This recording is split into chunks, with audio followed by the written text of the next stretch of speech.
Halo, selamat pagi untuk siswa kelas 12 IPA dan IPS.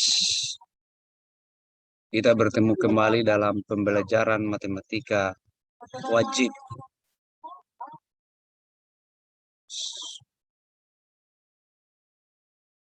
Jadi, beberapa tugas saya sudah kirim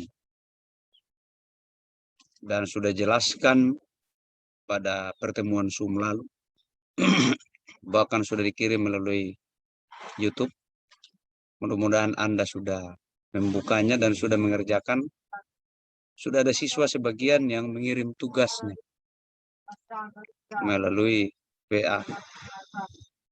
Hari ini kita belajar matematika wajib untuk materi baru untuk KD 3.2, yaitu statistika.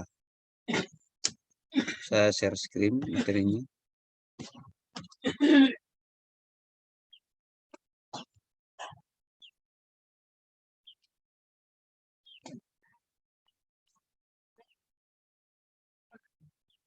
Ya, matematika wajib statistika. Ya, Anda bisa cari media apa itu statistika. Di dalam statistika ini, materi yang pertama dibicarakan adalah penyajian data. Jadi statistika semestinya adalah mulai dari ilmu yang mempelajari tentang cara bagaimana mengumpulkan data, menyajikan data, mengolah data, dan mempresentasikan data. Nah, ada dua jenis statistika, yaitu statistika deskriptif dan statistika interferen. Kalau statistika interferen, itu biasanya statistika yang digunakan untuk mencari atau menemukan sesuatu, biasanya di perguruan tinggi. Oke, ada yang masuk. Saya layani dulu yang masuk.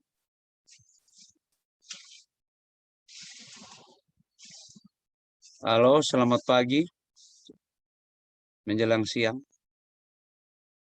Triawote. Halo. Halo, selamat pagi. Buka mic-nya.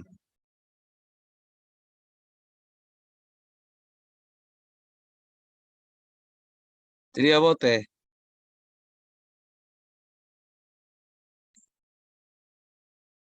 Halo. Halo, Tria. Buka mikrofonnya.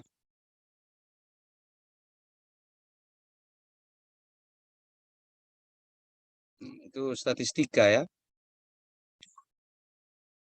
Ah, saya lanjut menunggu kalian yang mau masuk. Tria, buka mic-nya.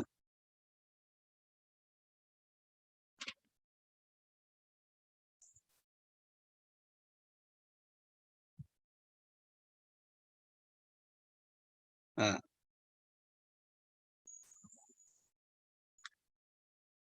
jadi penyajian data. Kalau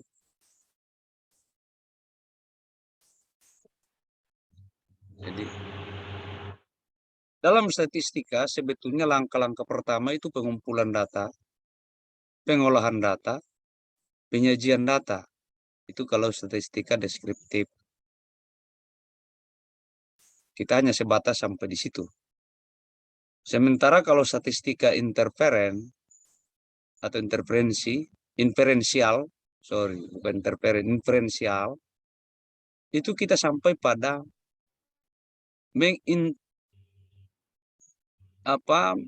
mempresentasikan data dan kemudian menyimpulkan data,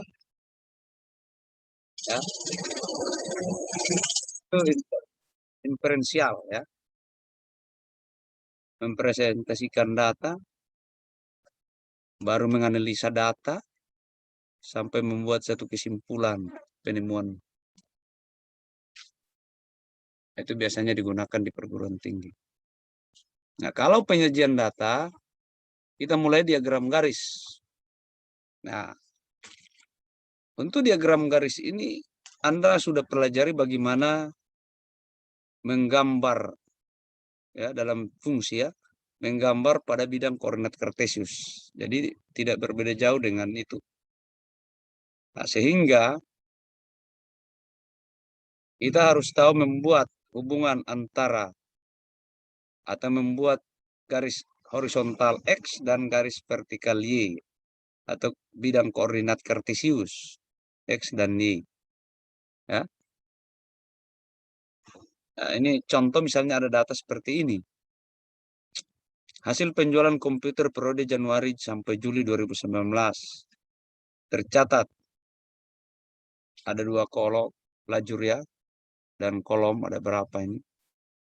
Lajur pertama bulan, data bulan, boleh juga secara vertikal, lajur kolom. Baru kemudian jumlah unit komputer. Januari ada 10 unit, Februari ada 15 unit, bulan Maret ada 30 unit, April ada 35 unit, Mei ada 25 unit, Juni 45 unit, dan Juli 60 unit. Jadi ini dalam bentuk tabel ya. Maka kalau dibuat diagramnya seperti ini. Jadi di dalam sumbu Y itu banyaknya ini jumlah penjualan. Sedangkan pada sumbu X itu bulan. Jadi ini bulan pada sumbu X. Nah, misalnya kita buat jaraknya 10-10. Berarti mulai dari 0, 10, 20, 30, dan seterusnya.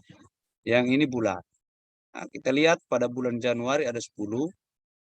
Pada bulan Februari antara 10. Dan kalau kita buat garis kecil-kecil, ini kan jaraknya 10. Berarti 15. Terus pada bulan Maret 30. Pada bulan April pasti di tengah 30 sampai 40, 35. Pada bulan Mei ini 25. Pada bulan Juni 45. Pada bulan Juli 60. Seperti itu untuk menggambar diagram atau menyajikan data dalam bentuk diagram garis atau biasa istilah lain grafik. Nah, contoh kedua seperti ini. Silakan masuk ikuti presentasi materi yang baru masuk. Contoh kedua ini. Jadi tahun terbagi jenis barang A, jenis barang B. Ini ada 2 data. Barang A bulan Januari ini toko Melati. Hasil penjualan barang A dan B di toko Melati periode Januari sampai Juni 2019 ditunjukkan pada tabel di bawah ini. Januari barang A 25, barang B 10, Februari barang A 40, barang B 15, Maret barang A 45, barang B 35, April barang A 10, barang B 25, bulan Mei barang A 50, jenis barang B 40, bulan Juni jenis barang A 45, jenis barang B 60. Kalau kita buat tabel, buat diagram garis seperti ini gambarnya. Ini jumlah banyaknya barang A dan B. Yang horizontal itu bulan. Ini kita lihat Januari, kita pakai ada di situ 25, berarti yang warna biru ini itu barang A. Sedangkan yang warna merah itu barang B. Ya. Kemudian diagram lingkaran. Nah, kalau diagram lingkaran kita harus konversi data ke bentuk derajat. Atau dikonversi ke satuan sudut. Nah, ini contoh 3 data berikut ini menunjukkan banyaknya peminat kegiatan ekstrakurikuler siswa kelas 12 di SMA Merdeka. Kegiatan olahraga ada 90 orang, PMR ada 60 orang, dan Paskibra ada 50 orang. Nah, ini kita buat tabelnya seperti ini. Jenis kegiatan, jumlah siswa, presentasi, besar sudut pusat. Nah, bisa juga dari sini jumlah per banyaknya siswa ini. Jadi bisa kita tidak perlu presentasi, kalau mau menggambar ya langsung saja di sini. Jadi jumlah siswanya ada 200, kalau olahraga 90, berarti 90 per 200 kali 360 derajat. Ini kita konversi ke satuan derajat. Sehingga kita nanti menggambar besarnya di dalam lingkaran itu 162 derajat. Demikian juga PMR. Jadi ini juga bisa Anda lengkapi dengan presentasi. Ya, presentasi. Jadi ini 60, berarti 60 per 200 kali 100%, diderajatkan 60 per 200 kali 360 derajat. Sama dengan 108 derajat. Kemudian, ya sambil Anda masuk, kalau masuk tidak usah keluar-keluar. Kita sudah mulai presentasi materi. Saya tidak akan menunggu lagi Anda cukup berapa orang pun yang masuk. Ya, berapa orang pun yang masuk silakan ikuti. Kalau ada pertanyaan nanti sebentar. Kita lanjut. Paskibra itu ada jumlah siswanya 50. Berarti kalau mencari presentasi berarti 50 per 200 kali 100%, 25%. Dan besar sudut 50 per 200 kali 360 derajat sama dengan 90 derajat. Kenapa pakai 360 derajat? 360 derajat itu kan satu putaran penuh, satu lingkaran. Nah, baru kita buat pembagian lingkaran seperti ini. Jadi yang 50% 90 derajat, ya kita buat sudut 90 derajat pada lingkaran. Nah, kemudian yang istilahnya 108 derajat itu PMR, ya, 108 derajat PMR. Ini PMR 60, ya 30%. Terus yang olahraga 90 derajat, 90 orang, 45%. Ukuran sudutnya 160 derajat. Jadi boleh menggunakan busur derajat, bisa untuk menggambar lingkaran. Ya. Nah, kemudian diagram batang. Diagram batang ini Anda sudah mengenal dari SD. Saya pikir tidak ada masalah. Tinggal kita membuat diagram batang itu kita buat terdiri dari persegi-persegi panjang. Jadi ini misalnya contoh kota A. Menurut tingkat sekolah pada tahun 2019 ini banyaknya siswa ya. SD 1562, SMP 1019 orang, SMA 818, STM 432. Nah, kalau kita buat diagram batang seperti ini, diagram batang seperti ini, ya. Ini jumlah siswa SMP, SD, SMP, SMA, STM. Nah, jadi SD sebanyak 1.400 lebih ini. Ini 1.600 berarti 1.500 sekitar begitu. Jadi ini perkirakan saja lah di sini. Kalau di tengah sini kan 1.500. Jadi kalau ini 200, berarti 300 di tengah sini, 300, 400, 500 pas di tengah. Oh, itu diagram batang. Nah, kemudian penyajian data menggunakan tabel distribusi frekuensi. Tabel distribusi frekuensi. Nah, data ini tersebar ya, sembarang saja kita ada contoh 5 ini. Ini N artinya banyaknya data. Ini 30 data ini. Saya hitung 1, 2, 3, 4, 5, 6, 8, 9, 10. 1, 2, 3, 4. Ini lebih dari 30, berarti ini 40 jumlahnya. Nah, kita buat tabel. Tabel distribusi frekuensi itu terdiri dari data. Ini data ini berat. berat badan, kemudian frekuensi atau banyaknya anak itu frekuensi. Nah, turus atau tali ini itu untuk lebih teliti, kita mengecek data lebih teliti lagi. Ya. Jadi dicekking ini, checking satu-satu. Misalnya 32. 32 di sini itu ada berapa banyak? Lanjut, silakan. Yang mau masuk silakan. Langsung yang masuk langsung tulis nama di kolom chatting.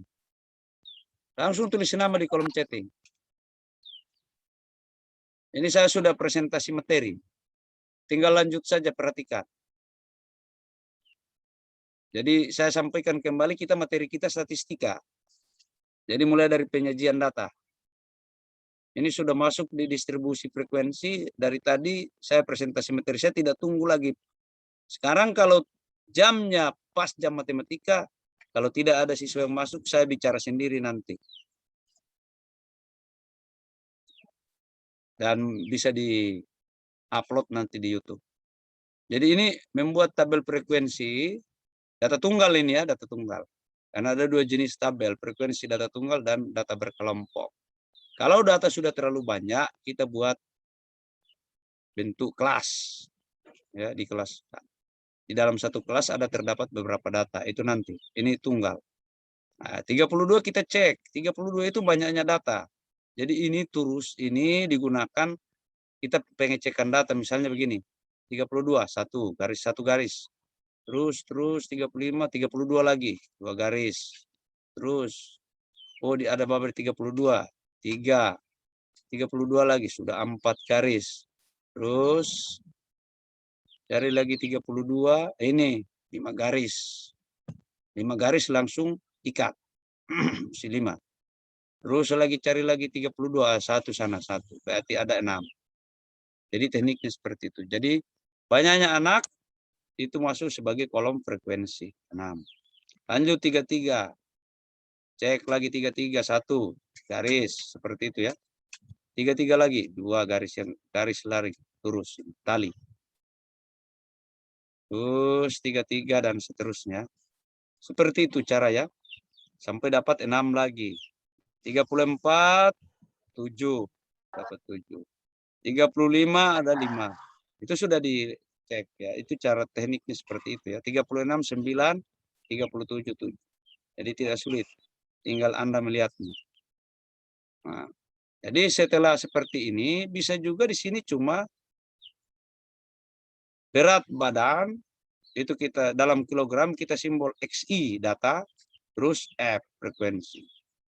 Bisa jadi 2 kolom. Ini dalam biasanya cuma 2 kolom saja. Tapi ini cara melakukan atau membuat tabel distribusi frekuensi seperti itu. Nah, kemudian ada istilah-istilah di sini yang disebut jangkauan. Ya.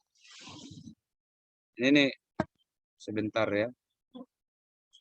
Untuk data yang sangat besar sebaiknya menggunakan tabel distribusi frekuensi berkelompok. Langkah-langkah ya. Jadi tabel distribusi berkelompok ya. Langkah-langkah untuk pembuatan tabel distribusi berkelompok. Pertama, kita mencari jangkauan. Jangkauan itu selisih data tertinggi dengan data terendah, atau jangkauan bisa dirumuskan X maksimum kurang X minimum, X data. Ini pakai huruf kecil sebetulnya. Kemudian bagian B, tentukan banyaknya kelas interval K. Aturan kita menggunakan H*gas dengan rumus ini nih. K. K ini adalah banyaknya interval, banyaknya kelas ya. Misalnya kita buat kira-kira berapa kelas itu. Terus setiap kelas jumlah datanya berapa. Nah, bisa juga kita menggunakan rumus atau aturan H*gas K sama dengan 1 tambah 3,3 log N. N ini banyaknya data. Ya. K itu bilangan bulat dan N ya sudah jelas ini. Nah, kemudian langkah ketiga, bagian C. Kita menentukan panjang kelas. Panjang kelas ini artinya banyaknya data setiap kelas. Jadi setelah kita menentukan jangkauannya, kita menentukan kelas intervalnya, untuk mencari panjang kelas itu jangkauan, rumusnya ini, Stargess punya, per banyaknya kelas. Jadi jangkauan sana sini per banyaknya kelas. Terus yang keempat, tentukan batas kelas interval. Kita menentukan batas kelas interval. Batas kelas pertama dapat diambil sama dengan nilai data terkecil, ya, datum. Datum artinya data yang belum diolah. Kalau data itu sudah diolah, ya, pernyataan atau informasi-informasi yang secara umum yang belum diolah itu namanya datum. Informasi-informasi yang sudah diolah namanya data. Terkecil atau nilai yang terkecil. Jadi kita mulai dari data terkecil menjadi batas paling bawah, kelas 1 itu biasanya kan. Terus bagian E menentukan interval, frekuensi. Frekuensi menentukan frekuensi kelas seperti tadi. Seperti pertama tadi membuat tabel frekuensi seperti itu. Nah, ini contoh ini 30 ini 30 siswa, kita mencari data tertinggi. Kita lihat, kita mencari jangkauan dulu ya. Data tertingginya berapa? Coba kita lihat data 60 ini tersebar tidak berurut ini. Data tertingginya 88 ya, kalau tidak salah ini 88. Berarti jangkauannya 88, data terendah berapa? 30. Berarti ini jangkauannya 88 kurang 30 dapat 58. Selanjutnya, setelah dapat jangkauan ini, kita bagian kedua mencari banyaknya kelas. Nah, itu kita rumuskan 1 tambah 3,3 loh 30. 30 ini dari mana? 30 ini banyaknya data. Jadi dapatnya 1 tambah 3,3 kali 1,477. Ini logaritma, lihat di daftar logaritma. 1,477 itu log 30. Dapatnya 5,874 dibulatkan ke atas jadi 6. Jadi banyaknya kelas dibulatkan jadi 6. Selalu dibulatkan ke atas, kenapa? Supaya tidak ada data yang keluar dari kelas, atau tidak ada data yang keluar dari pendataan tabel itu, frekuensi. Jangan, atau ada nanti kelompok yang tidak akan memiliki data lagi. Nah, itu hati-hati untuk menentukan banyak kelas. Setelah banyaknya kelas didapat, maka kita mencari panjang kelas. Panjang kelas itu atau interval. Panjang kelas interval ya. Atau banyaknya data setiap kelas kita tentukan. Jangkauan per banyaknya kelas ini. Jadi dapat 9,67 kita naikkan jadi 10. Jadi panjang kelas 10. Selanjutnya kita mulai ya. Jadi batas kelas interval 30 ya. Data terkecil 30. Sehingga batas atas kelas interval pertama adalah 30 tambah panjang kelasnya dikurang 1. Ya 30 tambah 10 kurang 1, 39. Begitu ya. Nih. Jadi kita startnya dari 30 sampai 39 kelas pertama. Nah, artinya bahwa kelas ini terdiri dari 10 data. 40 sampai 49 10 data, 50 sampai 59 10 data di dalamnya. 60 sampai 69 ada 10, 70 sampai 79 ada 10 lagi. Jadi jumlah kelas ini 1, 2, 3, 4, 5, 6 kelas. Banyaknya data di dalam setiap kelas itu ada 10, 31. Boleh Anda hitung macam SD, hitung di jari 30, 31, 32, 33 sampai 39 ada 10 data. Ya, sesuai dengan rumus tadi. Baru kita melakukan pendataan. Jadi ini kelas pertama 30 sampai 39 ada berapa data? Berarti mulai dari 30 sampai 39 kita lihat datanya di atas. Jadi bukan kolom ini langsung ngana langsung nyontek, buka. Kita lihat 30 sampai 39. Ini 1. 32, 39 masuk, 32, 39. Tidak ada lagi. Cuma itu, berarti ada 2. Terus 40 sampai 49. Ada 2 data itu, sini 2 data, 1, 2. Jadi pengecekannya boleh dilaksanakan macam 2 orang toh. Yang satu baca-baca, yang satu centang ini. Jadi 2 orang bisa kerja. 40 sampai 9. Berarti mulai dari 40 kita lihat. 40, 43, 1. 40, 41, 2. Garis, langsung garis setelah dapat. 3, 49, garis. 40. 4, ini 40. Berarti ada 4. Nah, ini sudah. Jadi seperti itu penjelasan selanjutnya tinggal Anda lihat. Yang jelas bahwa Anda paham. Kemudian istilah-istilah, ya, istilah-istilah dalam pembuatan tabel distribusi frekuensi. Saya ingatkan kembali, Anda setiap masuk silakan tulis nama Anda di kolom chatting karena itu nanti jadi merupakan daftar hadir, berarti Anda hadir. Nah, ini istilah-istilah. Ini baru 1 orang yang tulis. Batas bawah kelas. Nah, batas bawah kelas ya tadi ya 30. Di kelas 1 ada istilah batas bawah kelas, ada batas atas kelas. Di satu kelas itu batas bawahnya yang paling rendah 30, batas atasnya 39. Ada yang disebut tepi bawah kelas dan tepi atas kelas. Nah, tepi bawah kelas itu mundur setengah. Dari 30 mundur berarti 29,5. Sedangkan batas atas kelas 30 maju setengah, 39,5. Ini batas apa tepi bawah 29,5, batas tepi atas tepi ya 39,5. Itu yang disebut tepi begini, batasnya yang pas. Kalau ada dinding kelas 2 kelas misalnya 12 IPA 2 dan 12 IPA 1 kan dibatasi oleh dinding.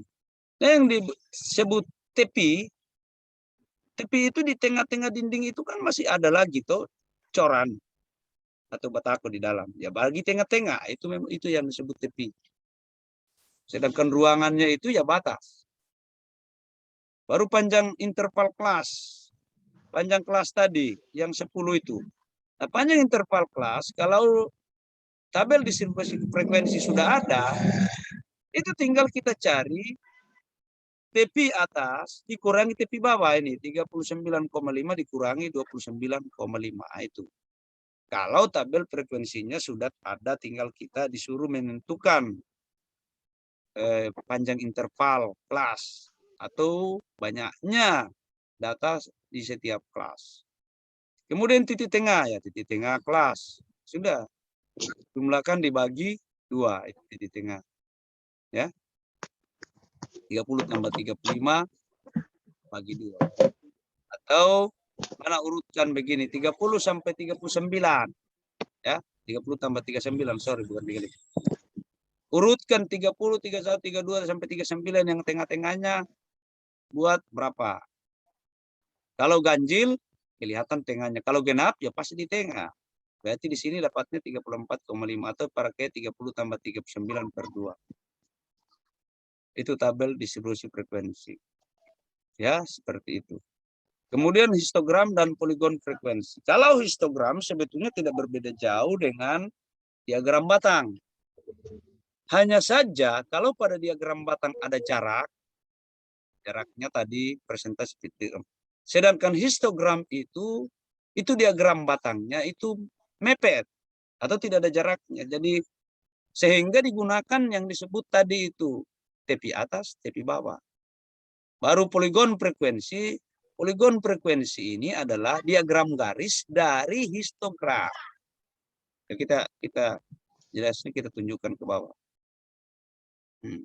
Jadi histogram, poligon frekuensi, OGIF.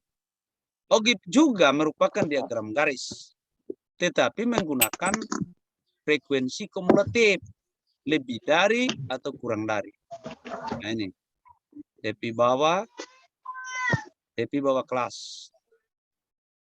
Misalnya data seperti ini ya. Yang tadi 30 ada 2 seperti ini. Tentukan tepi bawahnya di sini 29. Tepi bawah kelas 1 29,5, tepi atas kelas 1 39,5, tepi bawah kelas 2 39,5, tepi atas kelas 2 49,5 dan seterusnya. Ya. Nah, ini jelas. Titik tengahnya 35,5, ini semuanya. Ya. Frekuensinya di sebelah. Ini tepi kelas. Tepi bawah ini 29,5, tepi atas kelas 1 39,5, tepi bawah kelas 2 39,5, tepi atas kelas 2 49,5 dan seterusnya ya. Nah, ini yang disebut histogram seperti ini. Jadi tadi data dari 30 sampai 39 kita gunakan tepi bawah sini batas supaya memang betul-betul ya ini yang disebut tepi ini tengah-tengah ini. Jadi seperti di gedung itu jarak antar ruangan itu pas tengah. Bukan 30 batas. Batas itu masih di dalam ruangan. Atau 39. Jadi ini. Jadi kita gunakan tepi sehingga tidak ada jarak. Ya. Beda dengan diagram batang itu ada jarak. Si jarak. Tapi kalau histogram tidak ada jarak. Jadi ini 2. Kita lihat. Ini data dari 30 sampai 39 kan itu 2. Dari 40 sampai 49 kan 4. Jadi ini dibatasi oleh tepinya ini. Ini 4. Dan seterusnya sampai data yang ke 88 di sini. Ya. Nah, kalau kita buat garis masing-masing menghubungkan tengah-tengah ini dengan menggunakan titik tengah di sini berapa? Titik tengah kelas 1 kan 34,5. Tengahnya di sini berapa? Ya. 4,5. Kita hubungkan garis ini. Terus hubungkan garis, terus garis, garis, garis, garis. Nah, itu yang disebut poligon frekuensi. Nah, kita buat ini. Ini poligon frekuensi. Jadi grafik menghubungkan antara titik tengah dengan banyaknya data frekuensi. Itulah yang disebut poligon frekuensi. Jadi di sini kan titik tengahnya 34,5 atau di sini 2. Ya sudah di 2 ini. Bila perlu Anda buat garis-garis ya, dia macam diagram garis atau grafik di buku grafik yang paling jelas. Terus tengahnya sini 44,5. 4 ya ini. Ya. 44,5 di 4. Terus 54,5 8. Lihat ini nih. Frekuensinya 8. Ini frekuensi kan. Ya. Terus 64,5 titik tengah antara 60 dengan 69 sini. 10 ini banyak 10. Ya. Oke, dan seterusnya. Itulah yang disebut poligon frekuensi. Bagaimana dengan OGIF? OGIF menggunakan tabel distribusi frekuensi kumulatif. Kumulatif lebih dari dan kumulatif kurang dari. Kumulatif artinya jumlah, ya jumlah frekuensi itu kumulatif. Kumulatifnya artinya jumlah ya, rekapannya. Oke, kita buat tabelnya dulu. Nah, ini tabel. Ini tabel yang tadi. Sorry. Tidak ambil. Ini contoh lain ya. Contoh lain. Buatlah tabel distribusi frekuensi kumulatif untuk data pada contoh 6 di atas. Menggunakan tepi bawah. Nah, ini tabel distribusi frekuensi kumulatif kurang dari. Berarti kurang dari kelas 1 ini tepi atas. Jadi kita gunakan tepi atas kelas 1. Diingatkan lagi. Untuk menentukan tabel frekuensi kumulatif kurang dari, kita menggunakan tepi atas kelas. Jadi ini 39,5, 49,5, 59,5 di bawah yang ketiga. Ya. Nah, sekarang frekuensi kumulatifnya adalah 2. Artinya bahwa jumlah data di kelas 1 ini di bawah 39,5 itu ada 2. Lanjut. Jumlah data 49 di bawah 49,5. Jadi ini kodenya kurang dari 49,5, baca kurang dari atau sama dengan 49,5 berapa? Ya, jelasnya 2 tambah 4 ini. Kan semua itu di bawah. Data yang di bawah. Di bawah ini artinya bukan di bawah tabel ini. Ya, perhatikan. Ada yang salah mengerti. Di bawah itu artinya data yang rendah. Dari 49,5. Jadi sampai 30 itu terhitung. Berarti ada 6. Terus lanjut. Ini jika Bapak tambah ini bisa. Silakan.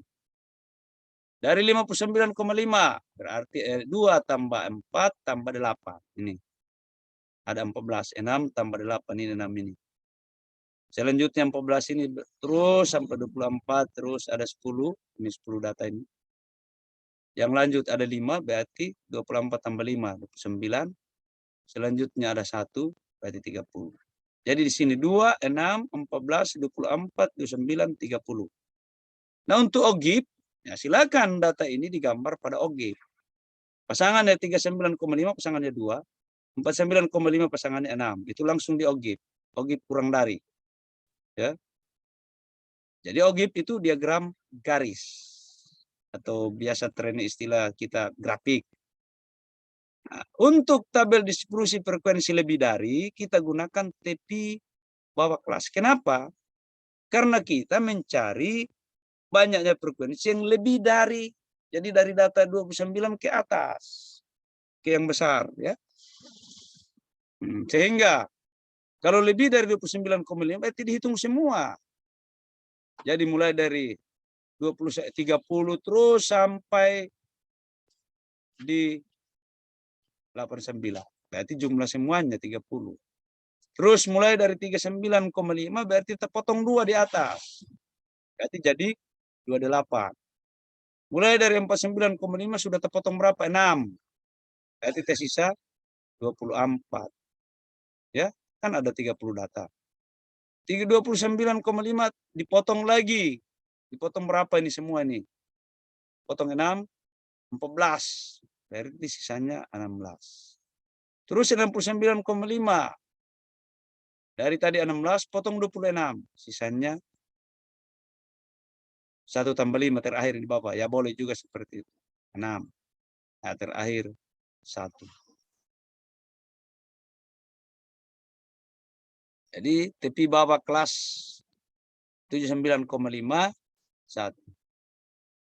Jadi 29 lebih dari atau sama dengan 29,5 itu frekuensi kumulatifnya 30, lebih dari 39,5 28, lebih dari 49,5 24, lebih dari 59,5 16, lebih dari 69,5 6, lebih dari 79,5 1. Dua tabel ini kita buat grafiknya, itu yang disebut OGIP ini. Nah, ini adalah OGIP positif. Ya, aggregate lagi zoom. Udah 40 menit. OGIP positif, ini pasangannya. Sedangkan tabel yang kedua kurang dari, itu OGIP negatif. Ini. Jadi dia turun. Dari banyaknya data 30 turun sampai 1, sampai 0 di sini. Jadi gambarnya ini artinya tidak terhitung 29 ke bawah dianggap tidak ada ini. Nih, kasih kode begini artinya data dari 0 sampai 29. Cuma karena tidak digunakan pakai kode begitu. Oke. Saya rasa cukup dulu untuk pertemuan pertama ini untuk bidang statistik. Silakan Anda ada modul tentang statistik yang saya sudah kirim. Ini latihan soalnya. Ya. Jadi soal latihan ini yang saya sudah